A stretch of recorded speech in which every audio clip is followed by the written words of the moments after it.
SIR பணிகள் முடிவடைய இன்னும் 10 நாட்களே இருக்கும் நிலையில் சென்னையில் அங்கீகரிக்கப்பட்ட அரசியல் கட்சிகளுடன் தேர்தல் அலுவலர் ஆலோசனை மேற்கொண்டு வருகிறார். இது தொடர்பான தகவல்களை செய்தியாளர் கண்ணனிடம் கேட்கலாம். கண்ணன், தற்போது எந்தெந்த கட்சிகள் இந்த ஆலோசனை கூட்டத்தில் கலந்து கொண்டிருக்கிறார்கள்? விவரங்கள் என்ன? தீவிர சிறப்பு வாக்காளர் பட்டியல் திருத்தத்திற்கான கணக்கீட்டு படிவங்களை சமர்ப்பிக்கும் பணியானது வரும் 4ஆம் தேதியுடன் முடிவடைய உள்ளது.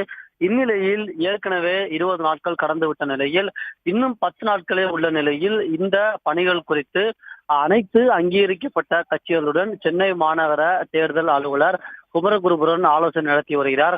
இதில் தேசிய கட்சிகளான காங்கிரஸ், பாஜக, சிபிஎம் உள்ளிட்ட 6 கட்சிகளும், மாநில கட்சிகளான திமுக, அதிமுக, விசிக உள்ளிட்ட 6 கட்சிகள் என்று 12 கட்சிகளை சேர்ந்த பிரதிநிதிகள் கலந்து கொண்டுள்ளனர்.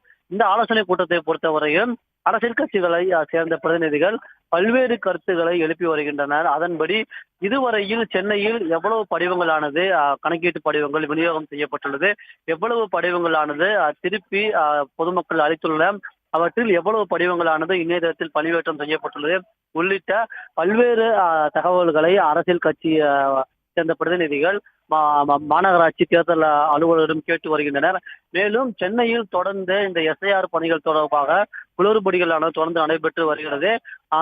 சில வாக்குச்சாவடி நிலையம் அலுவலர்கள் தங்களுக்கான அந்த ஆவணங்களை தர வேண்டும் உள்ளிட்ட பல்வேறு குளறுபடிகள் இருக்கும் வகையில் அது தொடர்பாகவும் இந்த கூட்டத்தில் அரசியல் கட்சிகளை சேர்ந்த பிரதிநிதிகள் சென்னை மாநகர தேர்தல் அலுவலரிடம் கேள்வி எழுப்பி வருகின்றனர்.